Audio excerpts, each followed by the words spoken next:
how you accommodate or how you treat requests for accommodation. Let's suppose hypothetically that Kroger had a vegan worker with strong ethical beliefs about animal welfare. If she requested to work outside, say, the butcher department and instead in the produce department, would Kroger accommodate that request?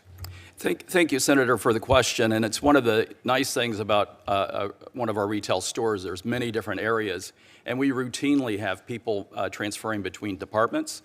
Some of that is just personal interest. Some of that is to grow in their own personal career.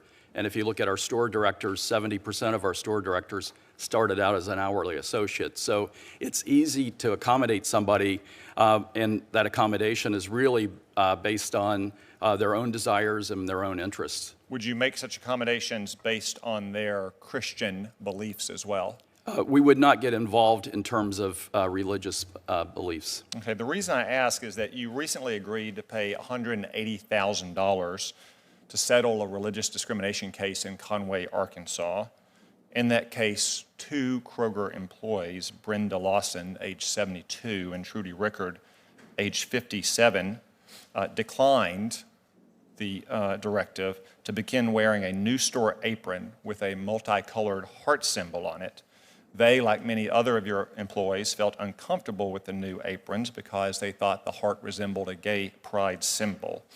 Rather than make accommodations, Kroger fired these two employees. One employee simply asked to cover the symbol with a name tag, but Kroger refused even that reasonable accommodation. Are you aware of these terminations, Mr. McMullen? Senator, I am not. This was not a private lawsuit either by two disgruntled employees, Mr. Mullen. This was brought by the EEOC. So are you not aware when your company is sued for religious discrimination by the United States government? No, sir, I am not. Not always. Well, I'm disappointed by that.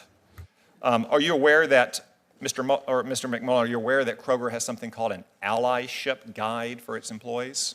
Yes, Senator. Okay. In the allyship guide, you direct employees to stop using sir and ma'am because they're not inclusive. Do you expect 72-year-old employees in rural areas of Arkansas to really stop using words like sir and ma'am?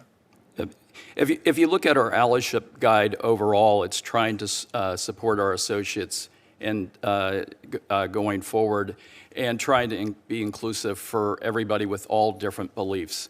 And when you look at our associate resource group, our associate resource groups were created several years ago for people with different types of interests. And we think it's incredibly important to be an inclusive, opening culture to welcome all associates. If employees in your stores in rural Arkansas refer to other employees or customers as sir or ma'am, do they face disciplinary action? Not that I'm aware of, sir. I would have to ask. Are you still requiring employees to wear the apron with the rainbow heart symbol on it? Yeah, if you look at this, we put in place an apron several years ago because our associates wanted to have a common dress code. The heart is the symbol of art. The Kroger's fundamental purpose is to feed the human spirit. And part of feeding the human spirit is the heart. And that heart is our fundamental strategy to support our purpose. The colors were not tied to any specific thing. Well, I'm not sure I believe that because it was introduced during Pride Month as a supposed sign of inclusivity, and a federal judge didn't agree with it either. That's why he rejected your company's motion for summary judgment, and you just paid $180,000 to two employees that you wrongly terminated. By the way, would you like to offer an apology here to Brenda Lawson and Trudy Rickard for the ordeal they went through? I would need to understand more of the details, Senator. Thank you. Okay. So is it the case that you are still requiring all employees without accommodation to wear this apron with the rainbow heart? If you look at our apron would be required for all associates to wear consistently across the company. Does it or does it not still include the symbol for which you just paid $180,000 to settle an EEOC lawsuit against your company? It would include a heart on it. Senator. And having settled that lawsuit, are you now going to grant accommodations to employees who don't wish to display a symbol that they may perceive as not aligned with their moral and Christian views? Senator, I will thank you for the question. I will need to follow back up with our team with more of the details. If this merger goes through, who's going to be making decisions about uniforms in the combined company and whether to grant reasonable accommodations? If you look in terms of our fundamental uniform that was put in place, our associate resource groups work together in terms of designing the uniform, and we would use the same type of approach on a combined company basis. Okay. This situation reminds me a little bit of the situation big tech companies have found themselves in recent years.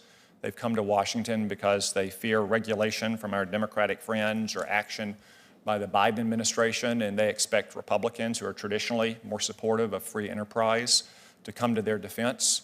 And I've cautioned them for years that if they silence conservatives and center-right voters across the country, if they discriminate against them in their company, they probably shouldn't come and ask Republican senators to carry the water for them whenever our Democratic friends want to regulate them or block their mergers.